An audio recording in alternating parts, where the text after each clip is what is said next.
African Voices Radio presents David Adodo Show.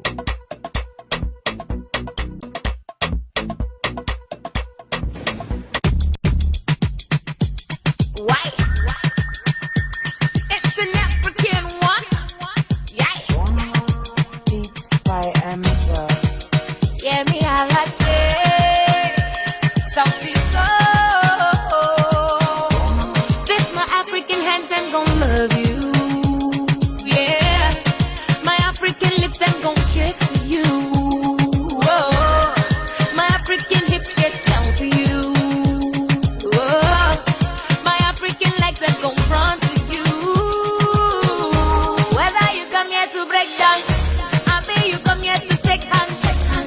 You come here to make plans. Never would it reach as motherland. Whether you come here to rock with me, oh, I mean not to find good, oh, everything they oh, never would it reach as motherland.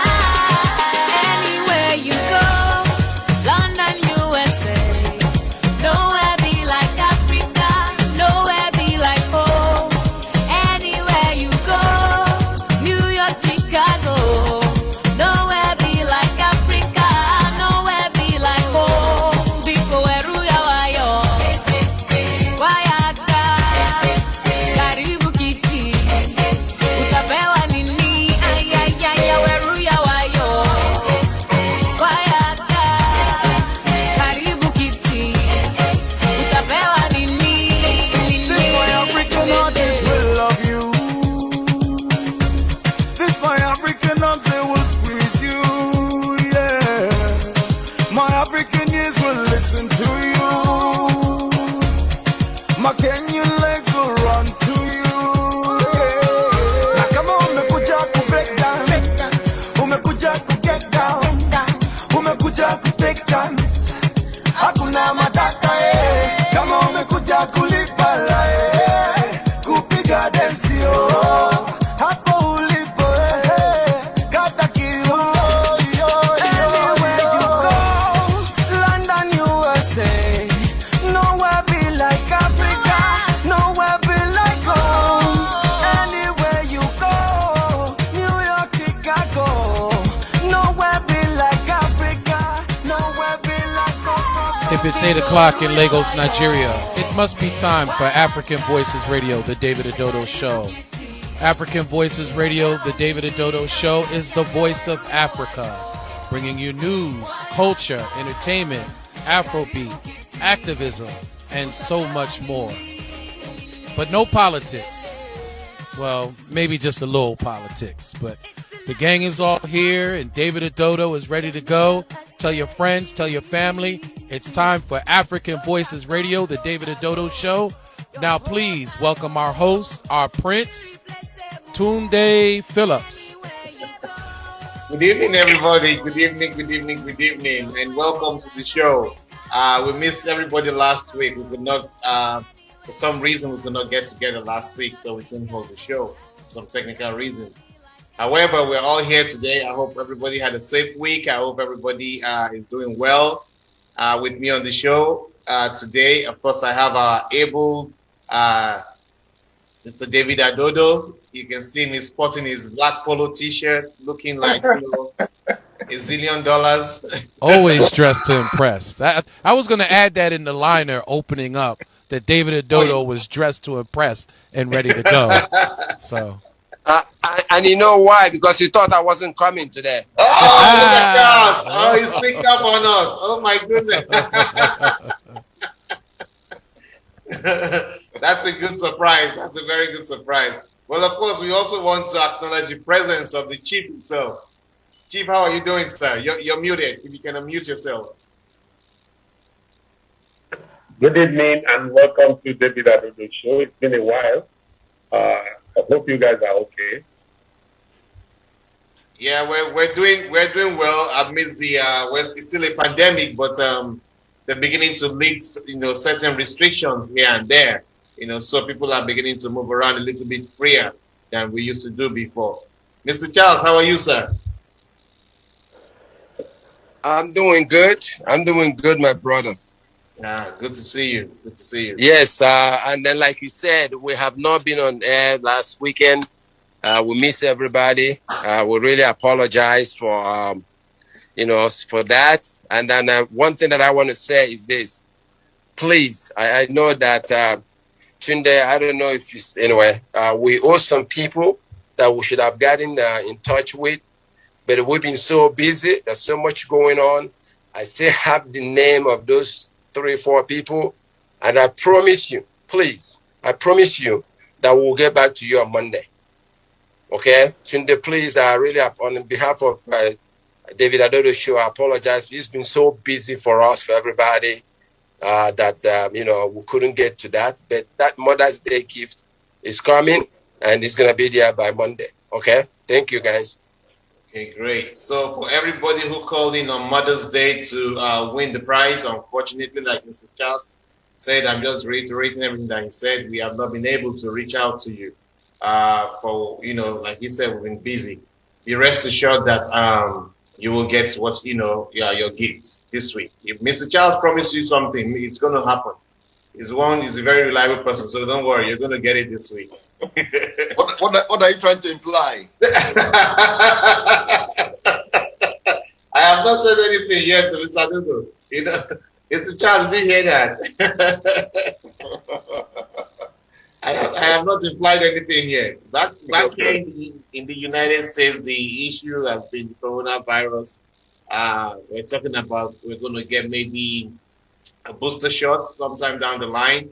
They're looking into the possibility of a booster shot, and some other companies are working to see if they can merge the flu shot, which you get every year, and the coronavirus shot together, so you get one shot and it takes care of everything. So we're still encouraging people to go out and get vaccinated, take the shot, regardless of the vaccine that is available to you. Just take the shot. At least take the shot. And the government is making huge progress. The numbers are increasing daily. I do not have the official numbers with me now, but people have been responding and taking the corona vaccine shot, which is also helping decreasing the spread of the virus. So for those that are still hanging in the wings, this is just go ahead and take the shot, protect yourself. No matter all the controversy behind it, go ahead and take that shot. And then take the shot and then argue. At least you're allowed to argue, so don't. So that would be the best way to go, so that's where we are. Mr. Adodo, how was your week? Oh, it's wonderful, wonderful. Even though it's very sad. It's been yesterday was a terrible day, and we allow you to handle that issue. It's very, very sad. I love Nigeria. I stand for a united Nigeria. I'm not for the fractionalization of Nigeria, for the division of Nigeria. So anything that happens in that very country bothers me a lot, because I know when Nigeria was very, very good, I know how life was. So what happened yesterday, you are the host, so you can talk more about that, but it's very, very sad. Yes, Chief is here with us. Chief will give us the up-to-date information. We're talking about the plane crash in which we lost a lot of high-level military officials that happened in Nigeria. Chief. Yes, very sad day for the country. It's Black Friday. We're affected tragedy. But unfortunately, there's something that must be corrected immediately in our aviation industry. Each time there's bad weather, we used to have serious crash. I remember the death of the Sultan of Sokoto, Laji Masido. It was as a result of bad weather. The death of our own dear Professor Clad Eke. It was as a result of bad weather. This one again, bad weather, rain. Does it rain in other climes all over the world? Must there be rain and serious crash, especially a military jet? Well, it has happened, but would the aviation industry need to look at that critically and see what is wrong with our aviation industry when it comes to bad weather? Just like in our electricity, like in our DSTV, our satellite, just in anything, when there's bad weather, when there's rain, we have serious injuries. Unfortunately, that chief of army staff was appointed about 115 days ago. He was a young man, a man who was born in 1966. Unfortunately, he died where he was born. He was born in Kaduna, and he died in Kaduna. The rumor that came first was that his wife was also in the flight, but it has been debunked, and we know that that's not true. Other crew members went with him, distinguished brigadier generals, including his own ADC. Well, serious strategy. Despite that, Nigeria lost great men. But this is not the first time we are losing gallant soldiers. The Ejigbo tragedy is still very fresh in our memory. When we lost a corps of very intelligent, gallant soldiers, and they crashed into the Ejigbo stream during the days of Ibrahim Babangida as president of Nigeria. All these are memories that we shouldn't be having anymore. Remember the Bermuda Triangle where people like Major General Mohammed died. All these crashes that involve our military men, they are heroes. They were buried today as heroes. But we don't need to lose men like that all the time. So we need to check what is wrong with our aviation industry, especially when it concerns military jets. Thank you. You should know that in the past 3 months, we have lost 3 military jets.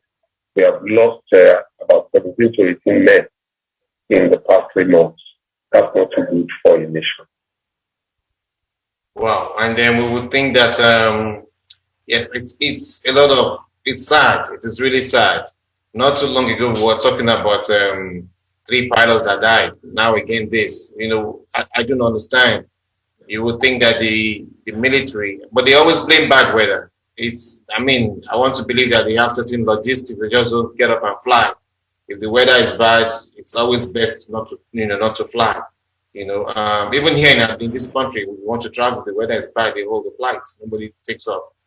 So I do not know what parameters or what the issues or why they had to fly in the bad weather. I don't know. Or maybe they didn't check the weather before they fly. That's another issue.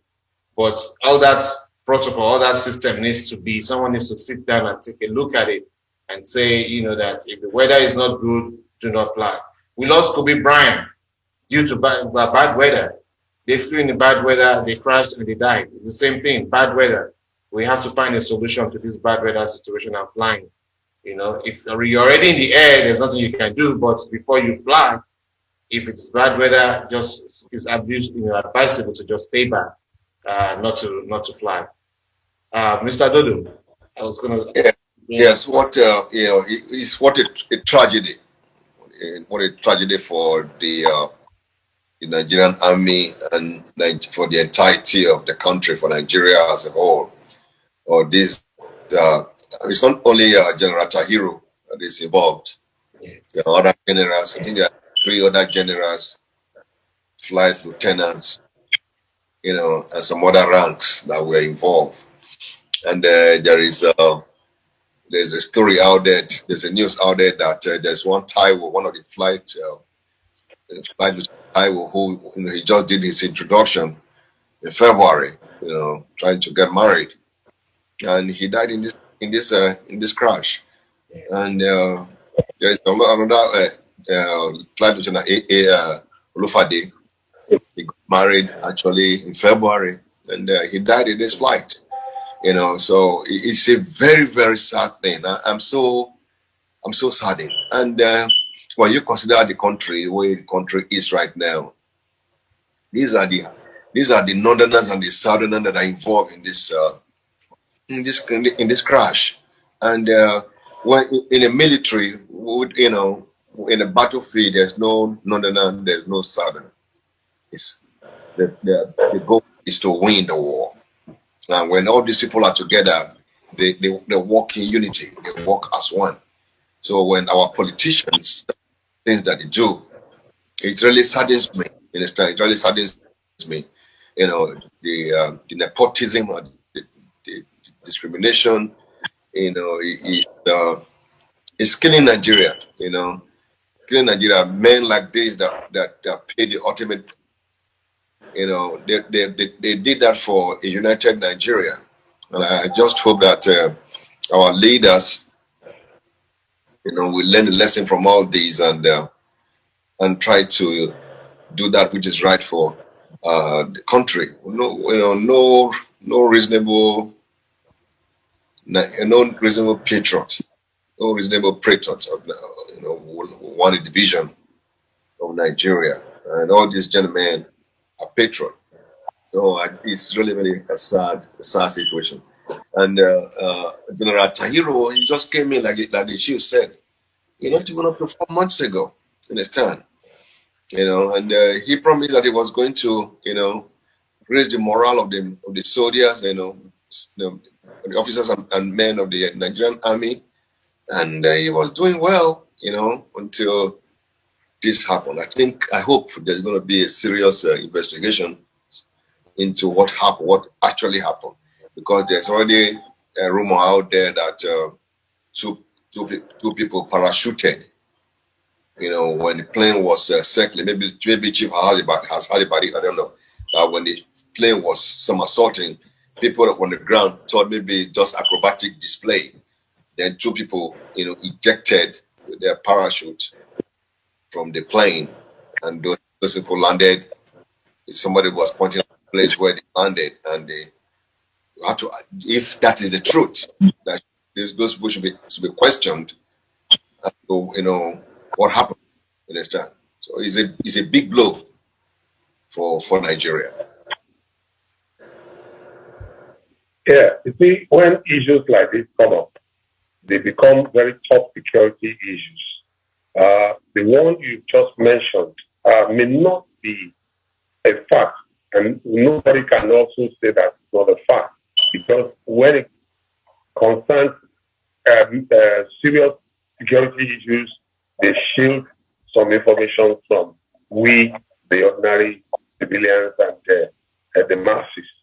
But all things being equal, you see, Nigerians are quick to suspect, because a chief of army staff that was just appointed and is working tirelessly to see that there's an end to insurgency, there's an end to secessionist accusation and all that. And suddenly there was a crash and he died. Nigerians won't hold their hands. They will look at things from their own angle, especially that we have a government that does not give information freely. When you don't give information freely to the public will insinuate, and the insinuation brings about rumor brings about hate speeches, division within the rank and file of not only the civilians, but even the military themselves. So, you see, one thing is common, and that is the fact that when a man joins the military, he does not cause any political party. You can't be a military man and say, I'm PDP tomorrow, I'm APC, just like our governors are doing. In my client, where I come from, Yoruba land, they said, they told, we look for a very, very cold environment and jump into. Will be told to that's what our politicians do. But these military men are patriots. When they join the military, they fight as one. Unfortunately, yes, but the issues that we have at hand now over Nigeria does not indicate that the military is even one. So there is bound to be suspicion. There's bound to be division. The nepotistic tendencies of our leaders has brought about division even within the ranks and files of the military. We have seen where Air Force men on the streets of Lagos are fighting policemen. We have seen where naval officers went to attack immigration officers right in front of their offices. All this does not indicate what the Nigerian military or the Nigerian security architecture or the Nigerian security organization used to be. But in recent times, there has been division. For the first time in the history of this nation, we have a total division in every strata of our national life. So the rumor is allowed because government does not give information freely. Thank you. Yes, that is true. That is one thing that is very common, and especially in governments in Africa and Nigeria, to be particular. they find it very hard to put information out. I do not know what that information would. Is that going to be something that is going to of national security, or what? It's just, I don't know. They don't put, and like you said, Chief, they don't put information out, and so that makes it very difficult. People will come up and say all kinds of things, and when they start saying these things, they will start finding facts and putting things together and say, yes, that is what happened. And then the story is twisted and everything is upside down, and we don't really get the truth. From the health of the president, you are going to be the leader of a country. Your health is very paramount. They don't put that out there. We don't know if our president is healthy or not. You know, nobody knows. We know nobody is healthy 100%, but we should know that our president has some level of, you know, health, some level of that is going to be okay to rule us as a nation. When he falls sick, we just know that he goes to hospital. That's all we know. Nobody tells us why he's going to the hospital, what he's going to the hospital for, what is, you know. And it's the same thing with the entire government. Information is held back. And when you don't give people the information, it's a problem. And when journalists go looking for information, the first thing they pick up on are the rumors. And once they pick up on the rumors, they do a diligent job as best as they can to find the facts. You shut the door in their face. So what will people do? They'll go with whatever they can get, unfortunately. You know, but one question I want to put to you, Chief, which is also a rumor that I'm trying to confirm, is that is General Babangida dead or alive? Well, it's a simple thing. In the north, you can't hide the death of a very prominent person because they have to be buried immediately. Even the one that was hidden cannot be hidden forever. And that was the May 5th incident of our dear President Musa Yar'Adua, who died some time ago. You see, it is not, Babangida can probably be in a very bad medical condition right now, but it's not there. If he is, the Hausa Muslims that I know where he comes from won't hide it. He must be buried. If he died in the AM, he must be buried that evening. If he died in the evening and the dust has cast out, he must be buried the next day. So Babangida is alive. Wow. Well, yes, Tunde. Yes. You see, listening to all, you see, one thing here that we've just said about Nigeria is withholding. They try to withhold information which leads to rumor. And once there's rumor, what else can you hold on to talk about? Because all these things, people have to talk about it. You know, you said something about, you know, looking about this security issue with our Air Force, the Chief of Staff, and this person is supposed to be part of this security that we're talking about, okay? And our president cannot come out. You see, the thing is this is, I don't know, did they really listen to people? Do Nigerian government listen to the people that are governing, to know what they want? Because if you don't give people information and they go out seeking for information, these are the things that you get. You know, have they made any statements about this chief security officer? No. And guess what? Now people are saying things. You know, it might be true, it might not, but they allow these things. You know, up to today, we don't have information about our security operatives, about insurgency. No. All we keep hearing is that the presidency is doing something about it. The presidency has given instruction. When and where he gave that instruction, nobody knows. Nobody knows. Are they making phone calls? I mean, it's just, you know, but like Dave said, rightly said, you know, Nigeria will probably remain together. And I think together we will do better. This thing is going to come and go. It is not that easy. It is not, I mean, it will be taking Nigeria back. Not that we are moving forward anywhere, but I think we're better off. We're going to be better off going through this wave, you know, but not based on what some people believe. Our ministers are talking just like, it's unbelievable. I mean, where are you going to start? If a minister of justice will come out and say the kind of things he said, just like that. I know, Chief, I know you have more information on this, but that statement where you are in a position, there are certain things you don't talk, regardless whether it's truth or not. I'm sorry, Tunde, but it's just unfortunate. Go ahead. It's okay. I want Chief to respond to the comments of the minister, the Minister of Justice. Malami is not supposed to be a minister for justice or the Attorney General of the Federation. You see, it's unfortunate that tribalism, nepotism, national character is eating deep into our system and it's eliminating merits. Because the law profession in Nigeria is a very, very respectable profession.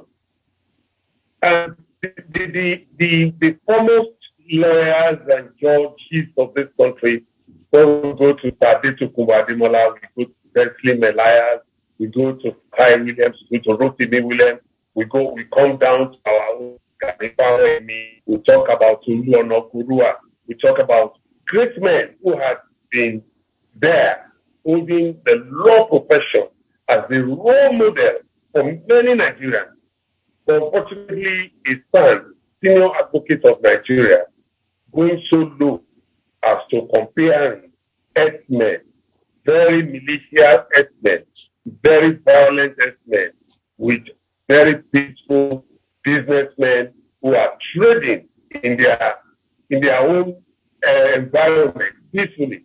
You make comparisons just because you want to defend a section of the nation.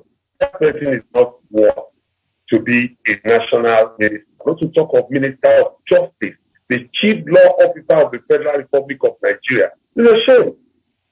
Ganifa, he was approved federally to become Minister of Justice. He refused.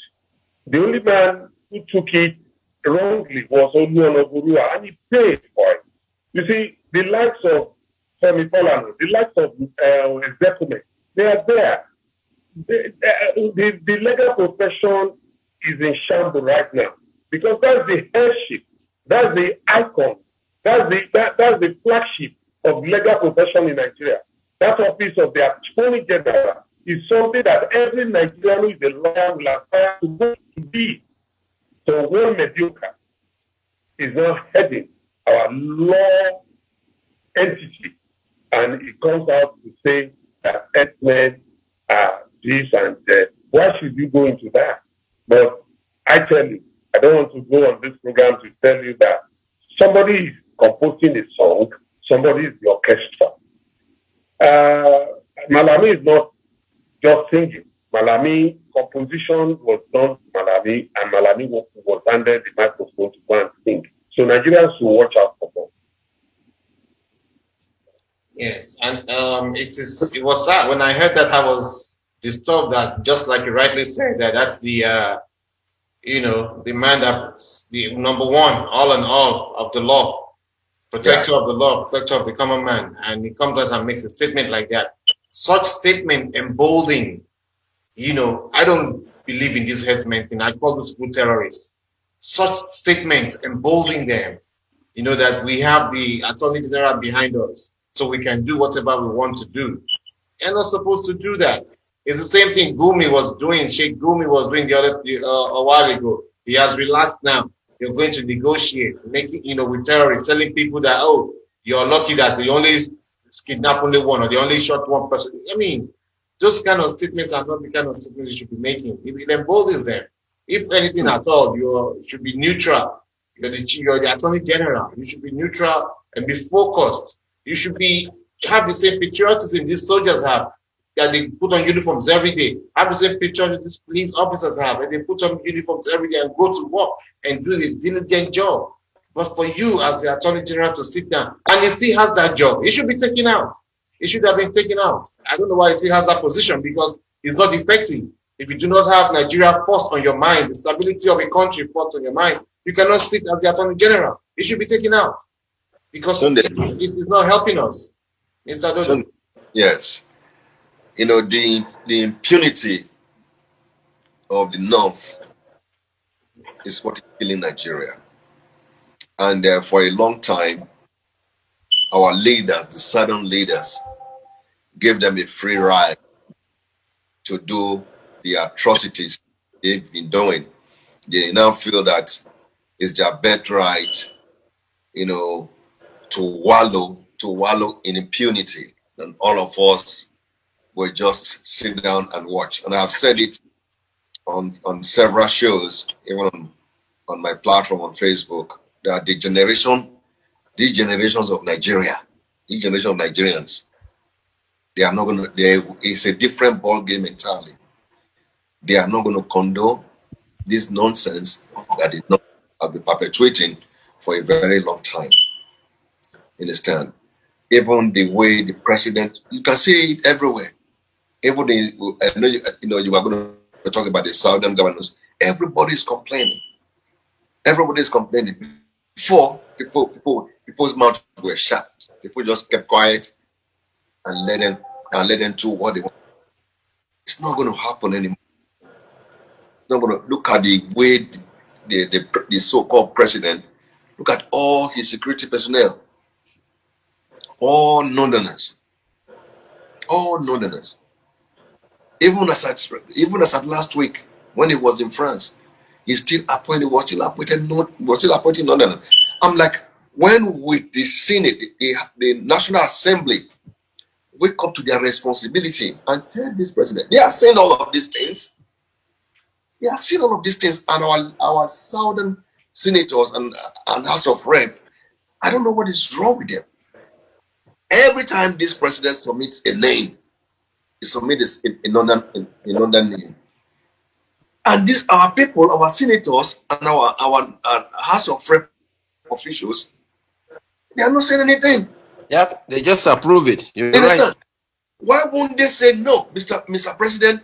This is too much. If you don't bring any southerner in here, we are not going to approve this list. Every list that this president sent to this week National Assembly, they are paying their signature to those individuals. Every one of them, they are approved. When are they going to wake up? Is it that they have been given money to keep their mouth shut? And these same people, in another 4 years, they will go back to their constituencies, right, and say, vote for me. Vote for me. And the average Nigerian, out of hunger and frustration, no food, they give you one sachet of spaghetti. It will go queue up and vote for these people. So when they continue to do that, what do you expect? The impunity will continue. That is the situation that we find ourselves in Nigeria. Before, I just want to go back to the gentlemen that were killed in this flight.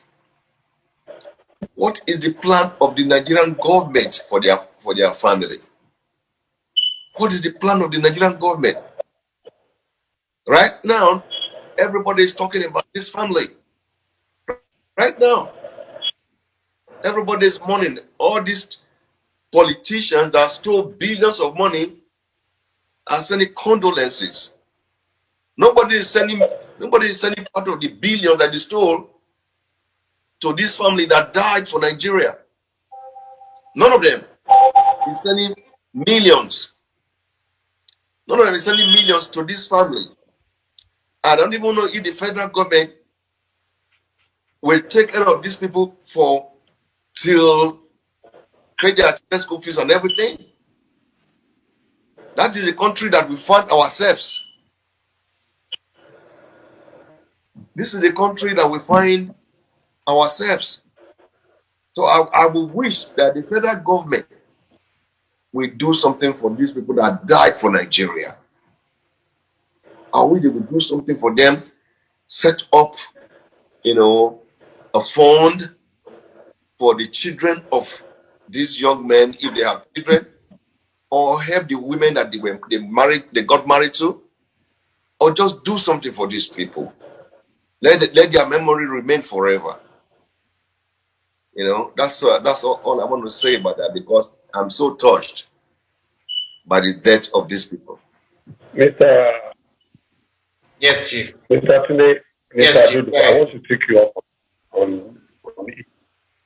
The last time you were talking, Mr. Tunde, you said that the Fulani people will feel, the terrorists will feel that they have the Attorney General behind them. They don't feel they have the Attorney General behind them. They feel they have the government of the Federal Republic of Nigeria behind them.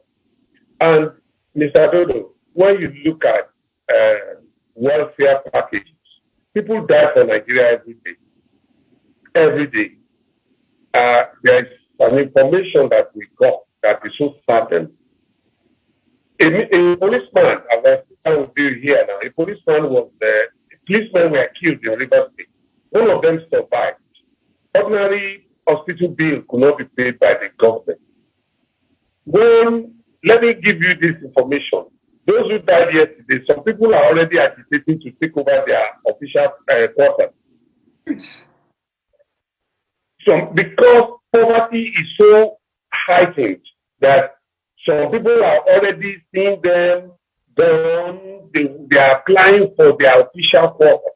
They want their family driven out. It happens in police barracks every day. They will go and instigate the Quartermaster General of the barracks to eject. They will go and bribe. They have to know the family is no more. They are not serving the government anymore and all that. And they will eject them. You see, the system is so corrupt and so many things are happening. Where is the welfare package for policemen who died on duty every day? Where is the welfare package for military men who die every day? The military men are killed by insurgents, their policemen are killed by herdsmen, they are killed by robbers every day. Is there any special package you have seen? At a time in the history of this country, Dr. Kenny Matthews came up with an idea. Of course, that idea was also by Joe Agarite, my dear friend who died in the Bellevue airline. They came up with welfare package for Nigerian police, but it was hijacked by government and later disbanded. Nothing happened. You see, if today anybody died for this country, either as a footballer, as a military man, there should be a special package for them. Some of us died on the field. His family lamented forever. Joseph Joseph had an accident. Footballer. And this thing, that's why you see there's no commitment. Even the military men we are talking about now, there's no commitment anymore. Because when you die in vain. Those who died yesterday are celebrated. Where is our dear Arun, the lady that was killed? Where is the case? Where is where initially we are hearing they are being prosecuted? Who is following up? All these things happen every day. This is just one out of many that happen every day.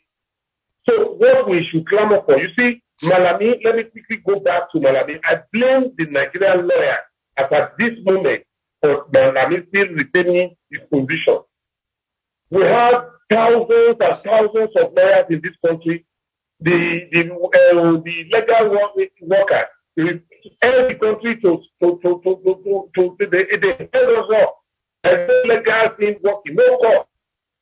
People, if you want to protect the future of lawyers in this country, who will aspire to become friends? Look at the Facebook, look at the social media. They started writing senior advocate of no sense. Senior advocate of no sense. That is already bringing down that position. That if Malami can be a stand, what is the need for Asani to be a stand in Nigeria? But to protect that position, Nigerian lawyers should do something immediately. Either to go on strike, to demand for the removal, Nigerian Bar Association should demand for the removal of that man as the head of the law system in this country. Otherwise, that profession has been me. That possession has been brought by Malami. That's my submission. Mr. Charles, I see you raise your hand. Yes, Tunde. I have something for Chief, but based on what Chief have said. Is it because that the Nigerian government does not have in their books about, you know, the benefits for people that die while on duty? Is it that they don't have it in books, or they don't carry out those things that they have in the books? What do you think? I mean, I don't know the rule. I don't know, but I will believe that there's package for anybody that died while on service. But at least they should have started. I know in this country they started by lowering the flag, or something like this happen. You know, usually they start from there, but the family always get a pack. I don't know. What do you think from your own experience in Nigeria? You know, you guys are there. I don't know. Tunde is not there. Police force. For the Nigerian police, when a man dies, I don't know of any at the rank, but they usually give the wife 500,000 naira, which they will go there for more than before they get. Eventually, when they get it, they will tax them. They will take this. They will take that. I don't want to go into what I don't know the details. So I think whether there's a book or not is not working. We write so many books in this country. We write national policy, we write education policy, we write all sorts of policies in this country that we don't actualize, that we don't practice.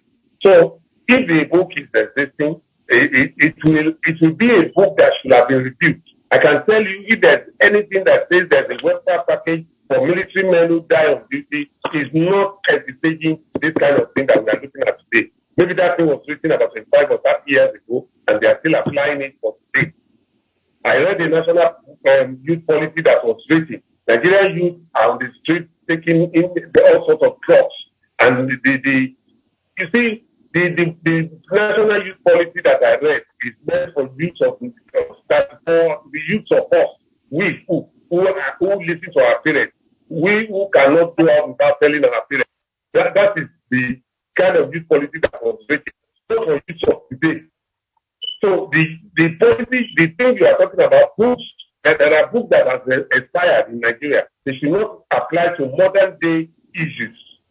When you say when a man dies, do you know they still call people, even our laws, our fines in courts, is still very meager. When people so much, they fine the person so much.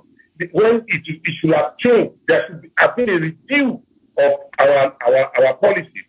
But whether there's a welfare package or not, I'm sure that welfare package is not applying to present situation of our security men that we are losing daily.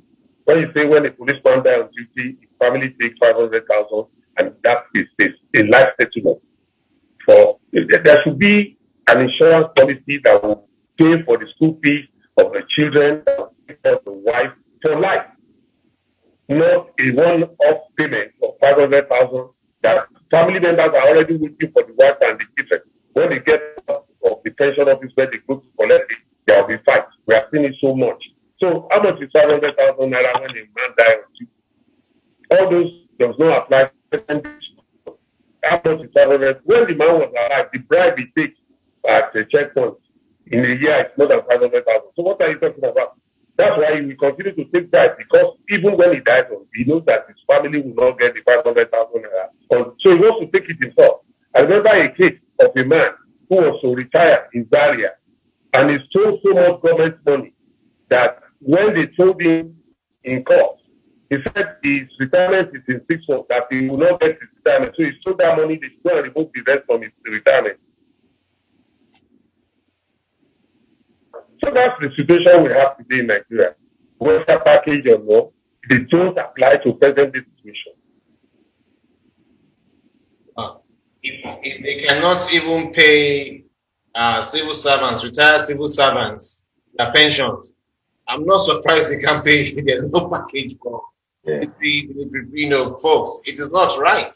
That is why I keep saying that these police officers and these are the most patriotic people in that country. Because you have the situation, all these things going on. Yes. There are severe packages for politicians, governors, senators, out of there, immediately they lose the election, they pay them off. Yes. Severance packages, different types that are huge. They pay them off. Governors will receive big money, senators will receive severance packages, and they even take everything in their office. They take away their cars, they take away the stores in their offices, they take away this, they take away that. They monetize everything they ask them to take away. Don't forget, they even monetize their quarter. Where they live, they tell them to, from the severance package, they will monetize it, they will give them change and say they are bought the government quarter. So, and if somebody is there, a civil servant for 35 years, you are a senator for 4 years.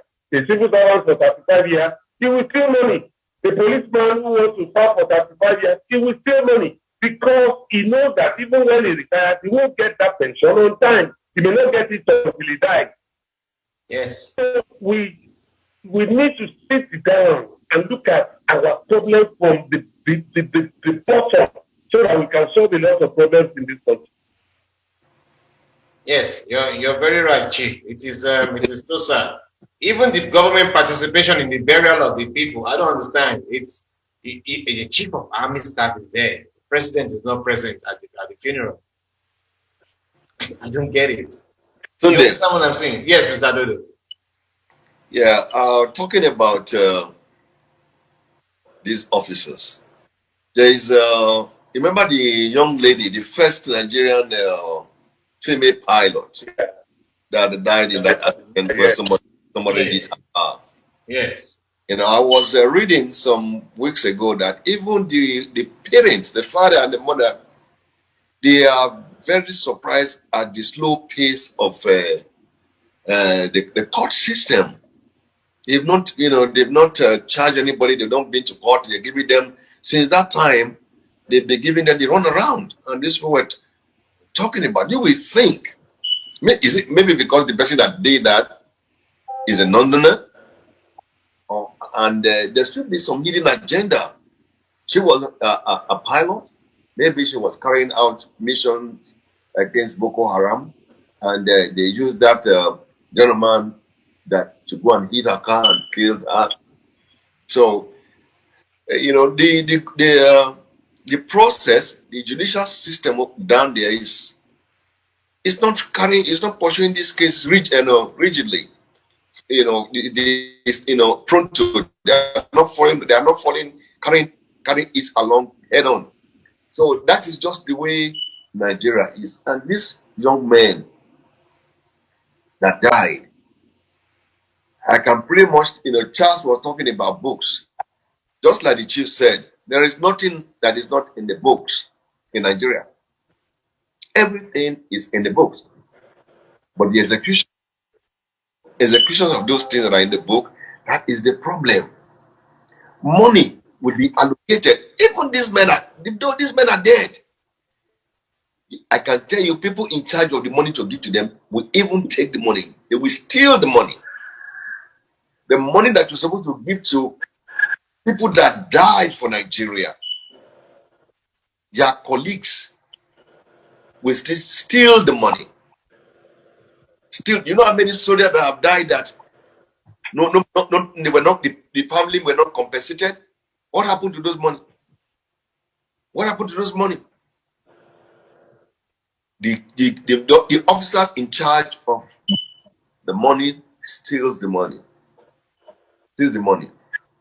It is very pathetic that in not just a soldier, a police, and people in uniform, we know some of them take bribes. We know some of them take bribes, but they serve the country.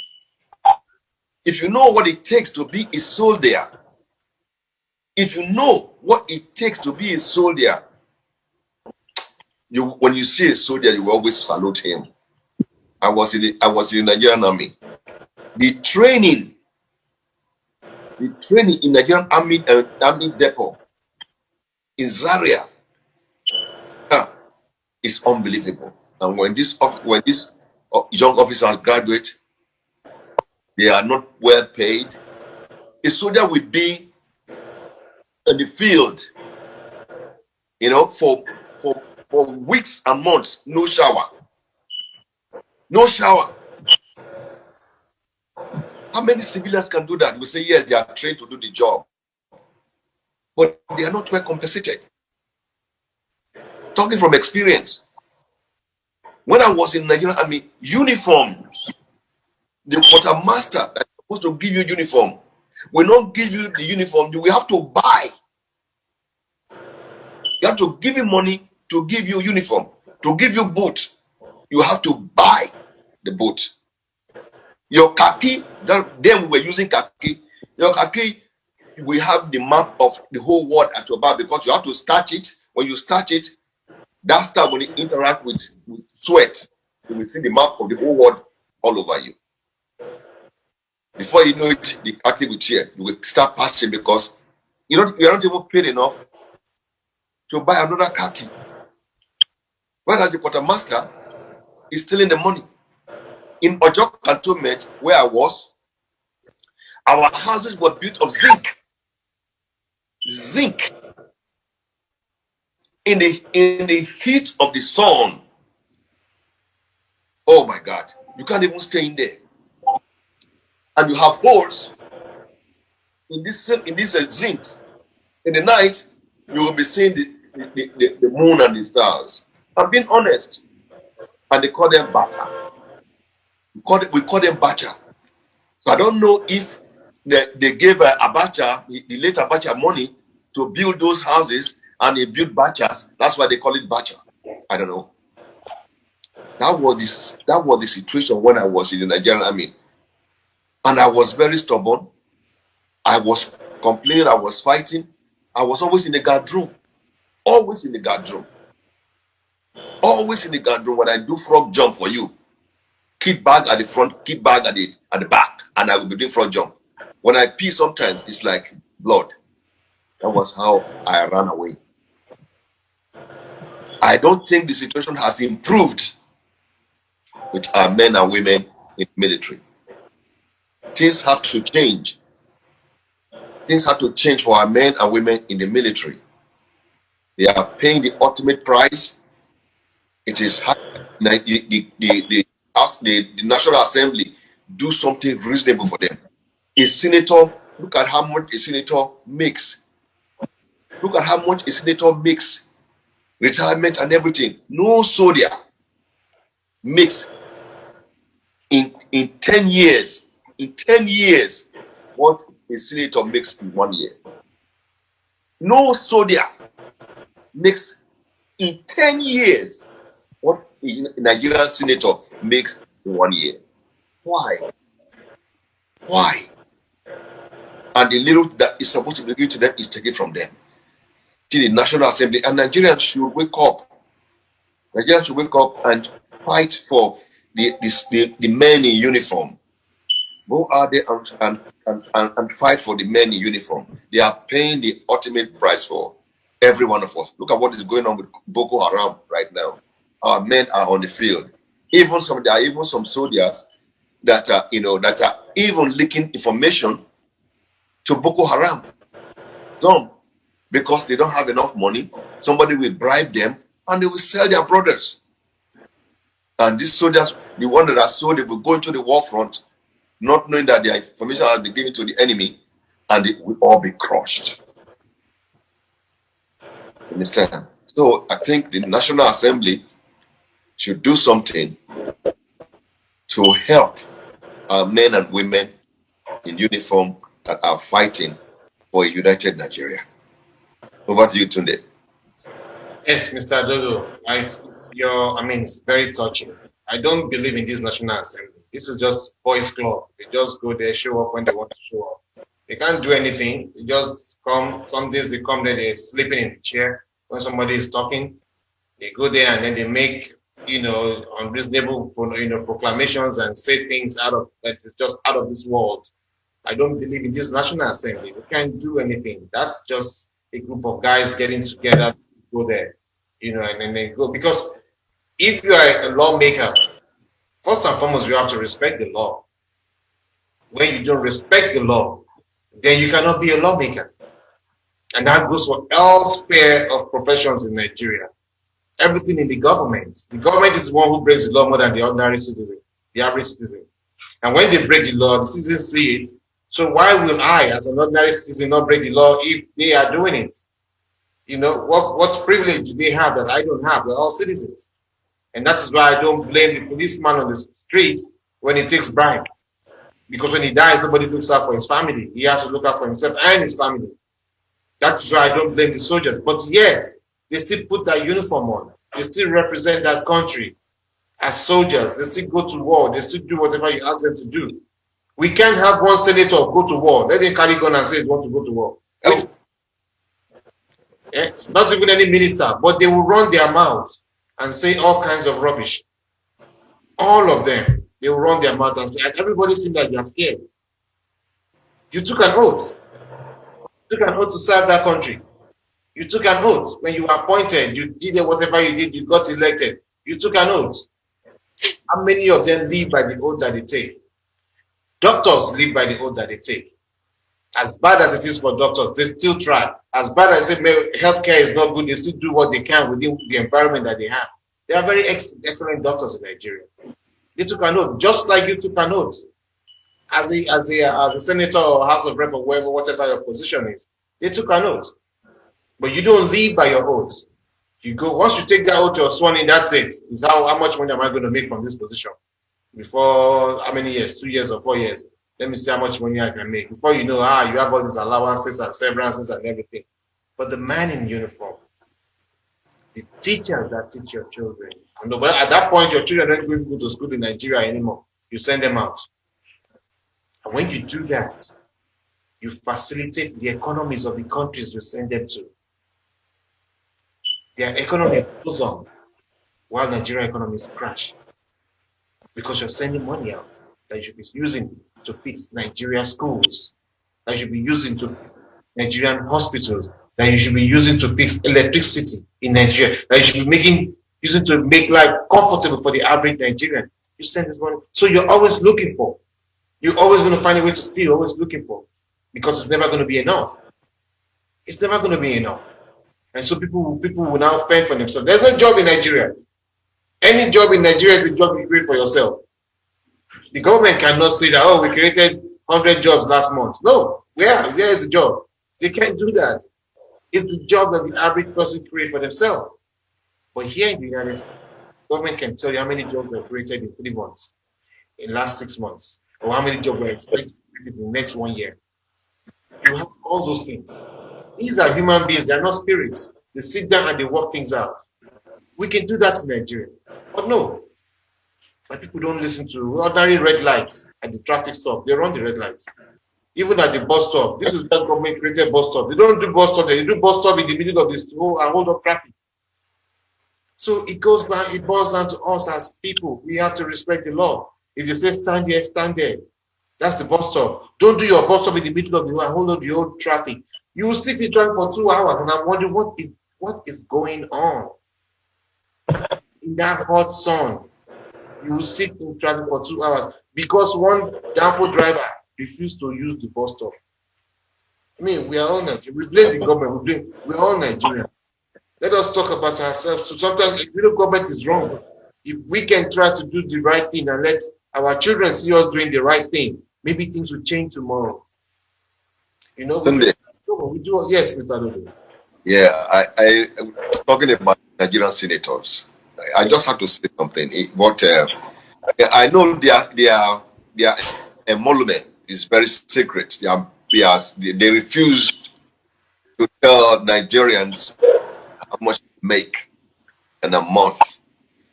They keep telling Nigerians that they are not paid enough, and we know that a Nigerian senator is more paid than the U.S. senator. When you even convert the money, it's way, way more than the president of the United States makes. A typical example of the lavish lifestyle of a senator, of a Nigerian senator, is a one-time senator called Dino Milayi. That tells you 1 term of a Nigerian senator, 1 term of a Nigerian senator Look at his fleet of cars. I have read a lot about Dulomila. Nobody told me that his grandfather is the Sultan of Sokoto. Nobody told me that his grandfather is the Oni of Ife. Nobody told me that his grandfather is Hebrew. You understand? But this man, in one term, look at his fleets of cars,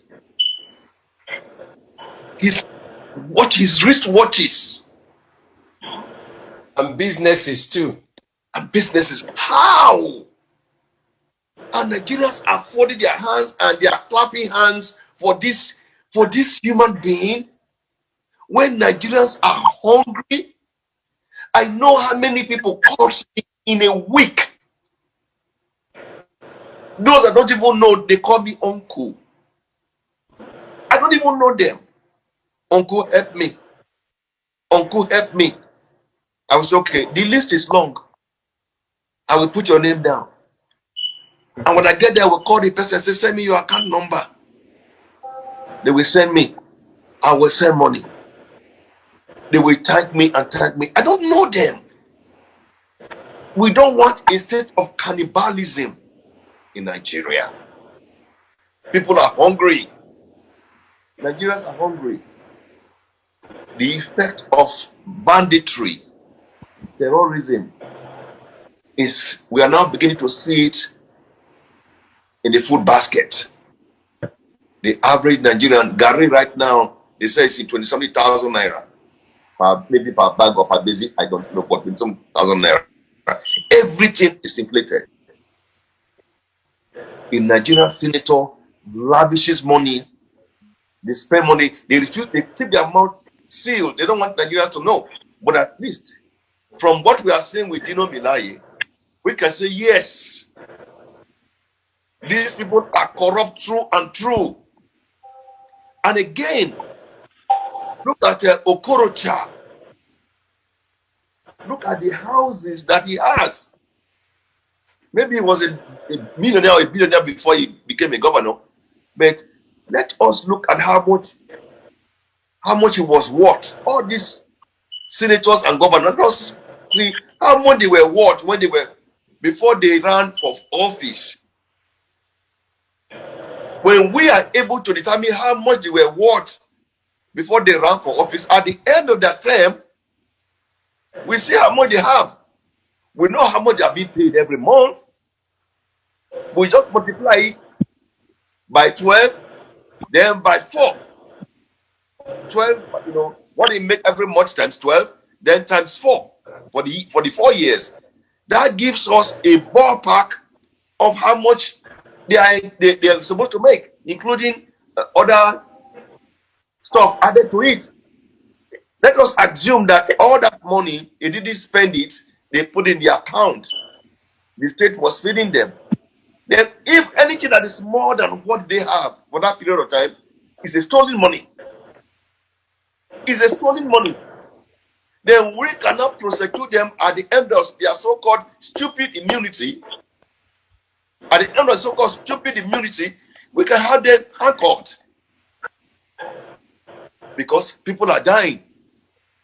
The average person in Nigeria is dying of hunger and starvation. Then we hold these people for criminal activities against humanity. Nigeria will become a very good place. When you are trying to run for office, you will think, because we have exactly how much you were worth when you came in, and how much you were worth, you are worth right now. That will bring sanity to the political system in Nigeria, and the average man on the street will be happy. The first thing they will do is put that money in their child's name. Yeah, there's a way. You have Yes. Tunde. Yes. All their, if government really want to do it, all their children, all their wives, whatever. If you are going to run for office, submit the names of your wife, submit the names, the people that we are going to check. If there are some family, if you put somebody money in your uncle's account, your uncle may say you are the money is already mine, it's not going to give it back to you. So if they want to take the risk of putting it in their uncle's account, the uncles will say, I'm not going to give it back to you. We can do a dragnet to see all the accounts, all those people that are close to them. We know how much they are worth. At the end of the day, when they're out of office, we go back to those to trace what is out there. The whole thing is not foolproof. Yeah. But it's going to start. We can start from somewhere. Yeah, it's true. Accountability. That's what we need. Yes. Holding people accountable for every office and everything that they do. There's no maybe Charles and Chief, they can add to what I said. Yes, Charles, Mr. Charles, we had his hands on. Yeah, I think first of all, Tunde, I'm going to thank you very much for this topic, because one thing I realized from what Dave have said now, you know why you and I don't get nothing. Our list is probably down the line. I don't even know that. That's why I keep wondering. Trust me. Now the truth have come out. Why? Every time we'll be wondering, this guy is not trying to give us up. Now you know where our name is, because there's so many ahead of us. But at least one day we'll get to us. But Dave, the thing is this is not about Nigeria. You know, the question is, do you think they will like this kind of accountability? Because they are the one that will pass that law. Yes. And you talked about their salary for 12 months versus 4 years and all that put together. Dave, that their salary alone. This, I believe that today in Nigerian government, they normally allocate budget to themselves. I just share the money. I'm sure these people are sharing money outside their salary. There's no doubt in my mind that the government of Nigeria, the House, the whatever top level officials, I am 100% sure, and I'm sure, Chief, probably you must have heard about this. These guys share our money. They just call off 2 billion among themselves, just like that for themselves. Because, and you said something, Dave, their salary, remember that these people have all these senators, like all their children, their wives, they are living bigger than themselves somewhere else too. From Nigerian money. They are flying all over the world, their children, they are doing everything, they send them overseas. There's no way their salary will do all those things. And for them to have that kind of houses, I don't care the kind of millionaire they are. Remember these guys, sometimes some of them are not rich. Some of them have worked in the bank, they are managers. It's just the people that pushes them. You know, these guys are people that support them. And the people that support them are the people that do real business. They're probably not in politics. These are the people that have real companies, that have already made money. And these are their godfathers. Some of them, when they start fresh, somebody like this, let's talk, whoever the senator is. The first time he wants to run for that position, it is whoever, somebody is financing them.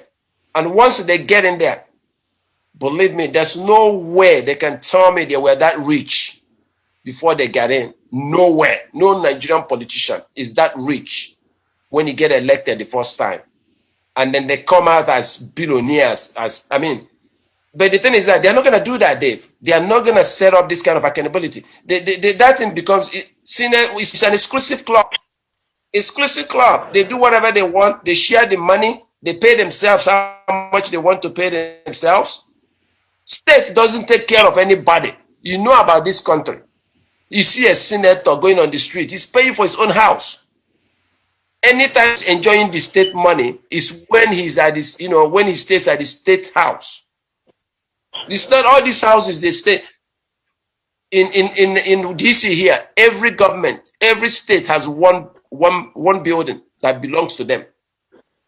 That's it. And that's where they're supposed to stay. If you stay on your own, then it's up to you. You pay for that house or whatever. But in Nigeria, oh, please. You talked about the Okorocha. Look at the next state. There's no way he has that kind of money. No way. There's no doubt that this is not Nigerian money. And this is a small part of it. a small part of it. This is a small part of it. So my fear is that I don't know where we're going because they will not do just something that you just suggested. They are the ones that are making these laws. You rightly said before, every time Buhari will write, we send in a nominee and whatever. Nobody ever challenged it. How many of them have you seen? None. None of them. So, and whenever he sends somebody, I believe you, he sends that person with money too. You know? So this is sharing our money until they can give an account of those things. And that's why they do it just by, what did they call it? By fire, by what? That's how they enter into those positions. By fire by force. Yes, By fire by force. Chief. Yes, that's the Chief, Nigerian way. Yeah, Chief, go ahead. Yes, I love the chat said. He said the Senate is an exclusive club. Let me tell you something. Whenever we have a new Senate, before they are sworn in, there will be several meetings there and there within the majority party, the minority party, who becomes the next president. And right there, money starts to exchange hands. Money starts to exchange hands. Godfathers will start dishing money to different camps. They shift them from Sheraton Hotel to Hilton, from Hilton to Chelsea, from Chelsea to Bolingo, all these in Abuja manipulation. You see camping, they call it camping. So from that time, the Senate member, that the senator, becomes a bride. He sees himself, oh, this is what I'm doing. Before he assumes duty, before he's sworn in, 200 million could have exchanged hands with him. 100 million could have exchanged hands. 50 million could have exchanged hands. So he's already seen himself as, oh, I'm a bride. This is how it goes. So by the time they are sworn in, it becomes a call, unannounced. They fight in the Senate. They talk about us. They talk about our problems. They talk about Boko Haram, but they don't talk about our money. They have not come out. No senator has come out to say that, except perhaps I want to give credit to that man, maybe Shehu Sani, the senator who represented Kaduna at the time. And Senator Abiribe. Yes. Yeah, they don't reject money. It becomes an exclusive club. They don't reject money. And look at, sit down and count how many ex-governors are in the Senate. Ibukula Amoso of the State is there. Sosuan of Benue is there. Akpabio is there. Koje is there from the state. So many of them who are former governors are back in the Senate. So it's a recycling. It's a complete recycling of our money, of our resources. These are people who could not probe each other. No senator will stand up and say that in my state, this is going on. Please put a searchlight there, except for political reasons, not for reasons for the masses. They won't put searchlight on any state for the interest of the masses, except they have political intrigues and fighting between themselves. So by this, it is open to all Nigerians that we don't need a Senate. I am an agitator for no Senate, no House of Reps. If I elected as chairman of my local government, go to Abuja and be my House of Reps member on part-time basis, because you are closer to the local government, you are closer to my community. So the laws they want to make for my community, go and represent us, make the law and come back. Why do we need to follow American system of government when we don't follow American system of social development? We don't follow American system of economic development, but we say we are running presidential system of government. Not presidential system of government that we are running that is too costly. A state government is an nightmare. Go look at the Constitution. When a state government is sworn in, he cannot be charged to court for 4 years, even if he kills. That's the truth. Even if he kills, let him murder somebody, he must be impeached first before he can be prosecuted. That is how rich our constitution is. Now, such a man who is an emperor can make or mar anybody within 4 years. That's why we stand up and demolish anyhow. The houses of enemies are demolished. The houses of political opponents are demolished. So a governor can, and if a governor wants to tell you, I remember a state governor who was asked by a journalist when he was attempting to claim his mandate. A female journalist, when he became governor, was given 500 million as compensation. She ran mad because the governor can make, the governor can turn a millionaire to a pauper in the state, and he can make a pauper to become a millionaire overnight. That's how flexible and rigid our constitution is in their hands. So unfortunately, and these are the same people who have returned to our Senate. So look at the numbers of ex-governors that are in the Senate.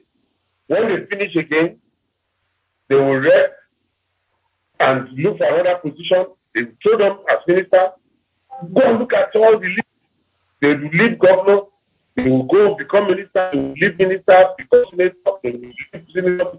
Masari was the head of our second highest legislative body in this country, House of Reps, is now the governor of Katsina State.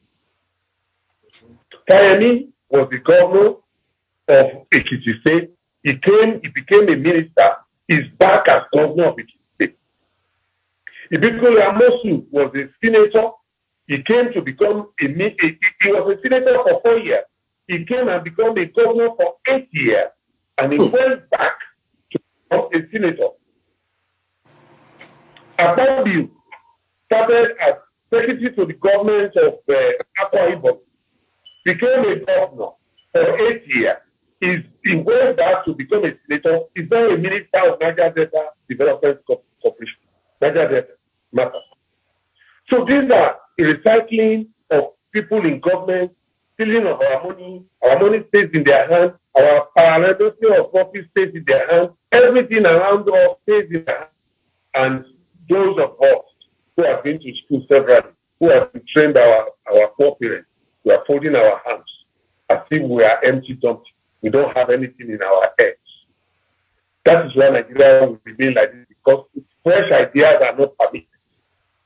They are running conventional system of government as they have done it in 1984. So is Buhari doing it in 2021. A Buhari of 1984 was told by a lot of Nigerians that he was the Buhari was overthrown by Babangida. Go and look at that statement that overthrew Buhari. Babangida told us he's a nepotistic leader, he's a sectional, he's parochial in thought and all that. And that same man is back as the president of Nigeria. So as it was in 1984, so it is in 2021. Yes. As long as it remains like that, I am not a subscriber to the vision of Nigeria, but I am subscribing to immediate restructuring of Nigeria. We must run a federal system of government or a confederation where all states, confederation is a confederated nation. The United States of America is a federation, perfect federation. Laws are made by states. States issue driver's license, states issue taxation certificate and all that. In Nigeria, we pay local government. The state government will appear. Federal land revenue will appear. And you are paying for the same thing. Business benefit charges, local government will bring.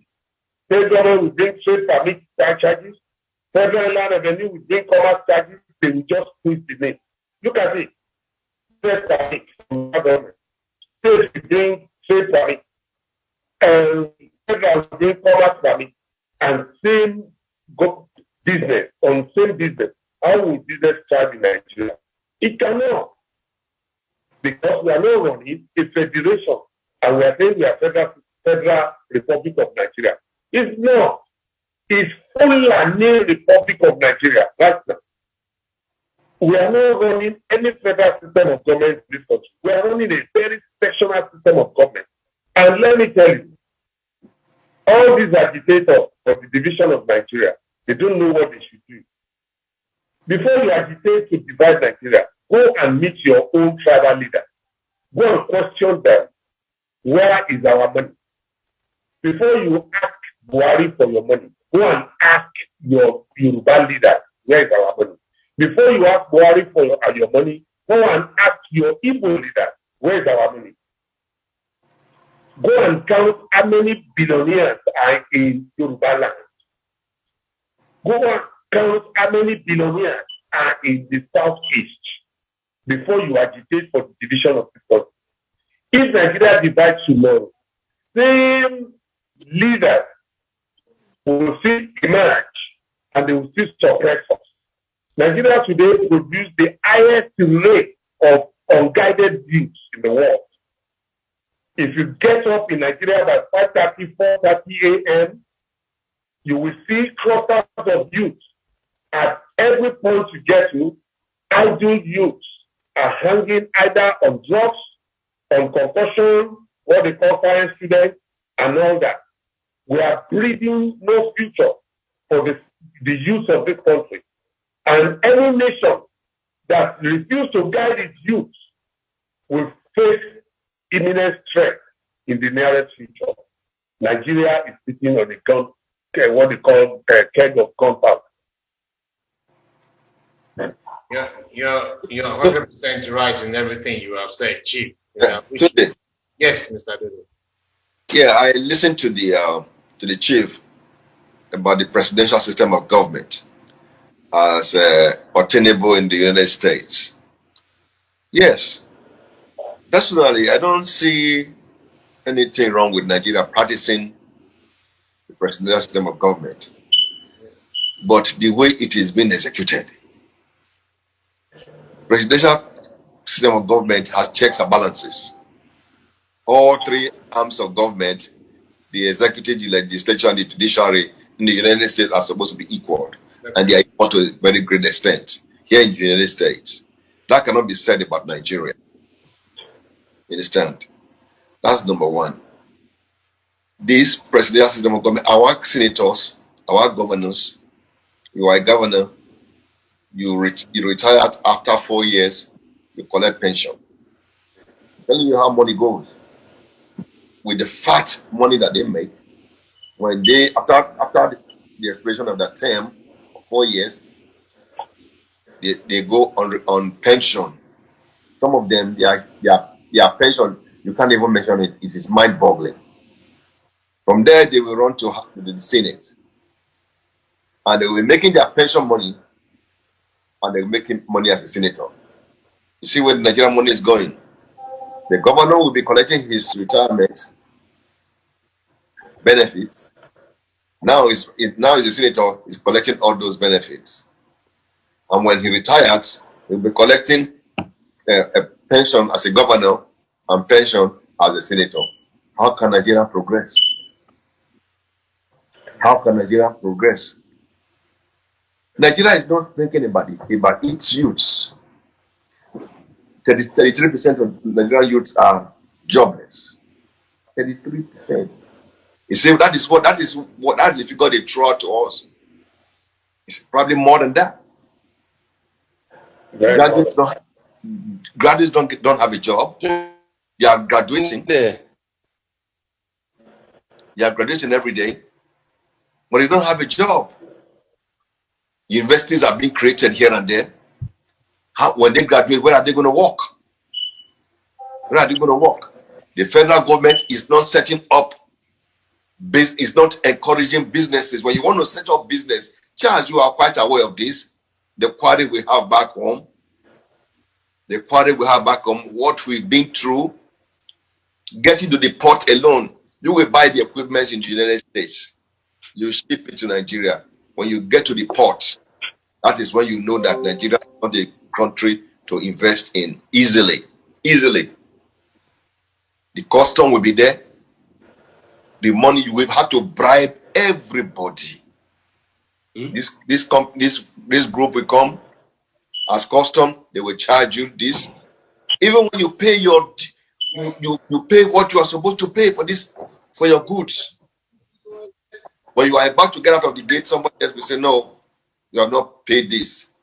When you get out of the gate, as you are moving along the highway, you have customs everywhere, charging you for the same, for what you've already paid for at the port. They will charge you until you get to your destination. So the money that you really wanted to invest in your business is already these custom officials, police, and other law enforcement agents that are on the highway. They've already collected all this money from you. And the Northerners that are doing the same business with you, they speak their language to their brothers and their sisters who are at the top of the hierarchy of power. And once they come in, they will tell this custom guy, he will speak outside, or he will tell you, oh, so and so, you are allowed to go. The system is not balanced in Nigeria. The Southerners are going through hell. For a Southerner to set up a business in Nigeria, I'm being honest, I've been through it. For a Southerner to set up a business in Nigeria, he goes through hell. If a Southerner is going to spend 100 million naira to set up a business, a Northerner will spend 60 million of it to set up the same business, if not even less. We really have to wake up in Nigeria. When we begin to look at Nigeria, all of us as one, the better for us. People will be able to set up businesses and employ these youths. These youths need employment. The government cannot do everything, but the government has to create an enabling environment for business to strive. When customs officials are killing the businessman at the port, who doesn't have connections at the top, what do you expect? There are so many Nigerians that left the United States and Europe to go and set up business in Nigeria. At the port alone, your business is killed. At the port alone, your business is killed.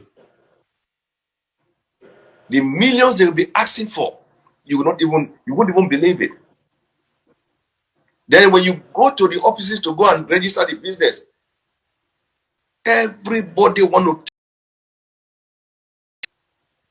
to set up a business, your business. And when you get to the community, another problem, they will say, give me my own first, give me my share. What share? You will ask them, what share? Hey, you want to set up business, give me my share first. So when you send somebody, because you don't know the people, you don't know the ground, you send a staff, go and do this, they will inflate the price. Something you will buy for 1 million, they say it's 1.3 million. So according to Achino Achebe, he said Nigeria is corrupt through and through, from the bottom, from the top all the way to the bottom. That is why people cannot get a job. The unemployment is high because people are not setting up businesses. Government make it so difficult. The corruption in Nigeria has made it so difficult that it's not easy to set up a business. It is easier to set up business in Ghana.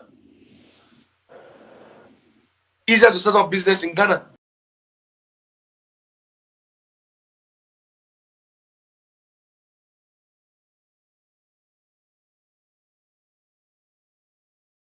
What's the other country?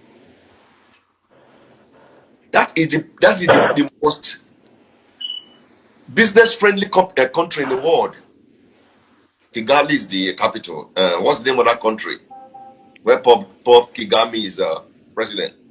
I remember. A total reorientation of our people. Corruption is killing us. We have to wake up.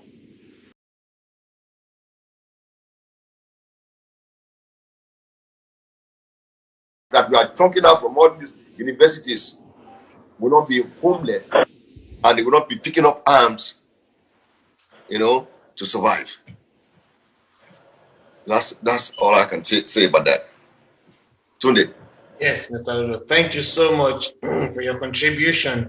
And also want to say thank you also to the chief. We have spent quite a while on the program, and so we have come to the end of today's show. I want to thank all of our listeners and our viewers out there, and for everybody that also participates and chats on Facebook with me that I also respond to. Yes, Mr. Adodo. Yeah, if you are going to end the show, but it's just one of there are so many companies that are trying to be on the show. There's a young man. He's a DK. DK is a young man. He's a general contractor. 20-something years old, young Nigerian here in the United States, who has a business. He's DK general contractor. His phone number is 443-248-5066 or 929-257-3516. Again, his name is DK Construction Associate or something like that. His phone number is 443-248-5066 or 929-257-3516. A young man who is very aggressive in business. If you guys can patronize his business, God will bless you. There's another gentleman that just opened a business on Liberty Road. He has a grocery store, a very nice grocery store. The address is 9910 Liberty Road, Southwest International grocery store. It's on Liberty Road, very huge market, and patronize him, everybody. Please, God will bless you when you do that. Great. Thank you so much for that, Mr. Adodo. It's always good to keep the money within the community and we grow ourselves, so that's a beautiful thing. Once again, I want to say thank you to everybody for participating, for listening, for being part of this program. Chief, we are always grateful for your wealth of knowledge and contribution. Thank you so much. I know it is late over there, but you still take your time out, you take your time off your sleep to come to part of the program. We appreciate you. We thank you. And also Mr. Adodo and Mr. Charles, thank you all so much for your contribution, for your participation. We look forward to having everybody again next week, where we shall brainstorm and try to shed light on things that are happening in Nigeria and around us. My name is Tunde Phillips. Thank you so much for being part of this program. You all have a good evening, and please be safe. Corona is still real. Protect yourself from both Corona and banditry and herdsmen. Do the best you can. I would like for us to talk about the Lagos State Governor that they are going to ban all Okada drivers, but that will be a topic for next week. So, Chief, please look into that. I understand that they're going to be banning the Okada drivers soon, because I know that you had mentioned this. It's previous programs that we're having in problem with all these Okada drivers, Fulanis at every junction and all that. And the attorney also mentioned, Attorney Abbas also mentioned, in fact, he was very emphatic about it, that we need to look into it. And I see that the governor is trying to do something. So we'll talk about that next week, when we come on the show. So once again, my name is Tunde Phillips. Thank you all so much for being part of this show. We look forward to seeing you next week. Thank you. Today's show, we're featuring new music from Runtown, Lagos artist, with his new song, If E Happens for Lagos. Listen to the lyrics, everyone. Make sure you support all the Afrobeat artists that we feature every week right here on African Voices Radio, the David Adodo Show. Until next week, be blessed.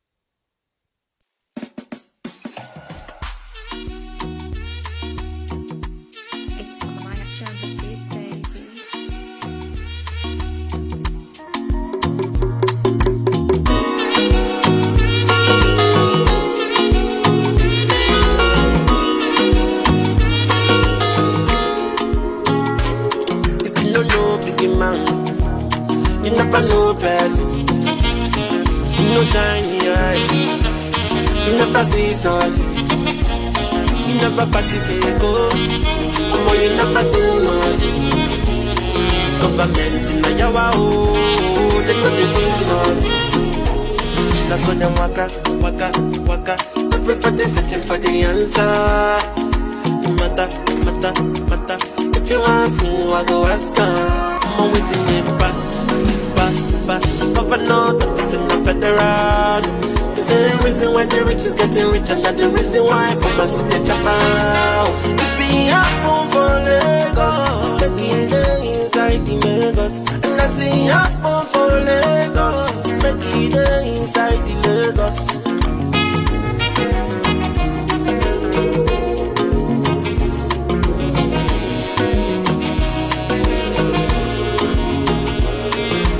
No big man, you never know person.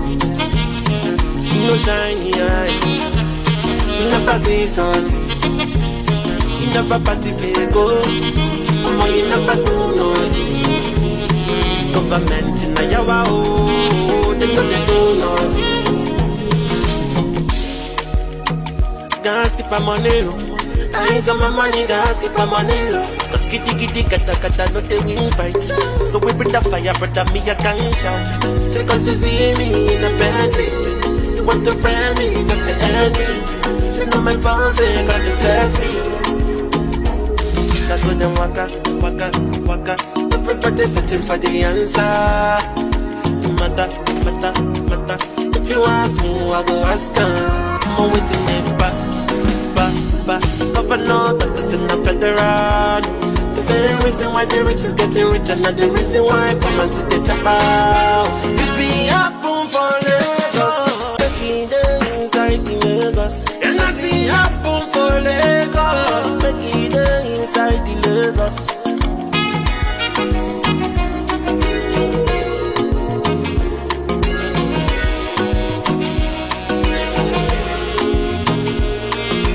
No big man, you never know person.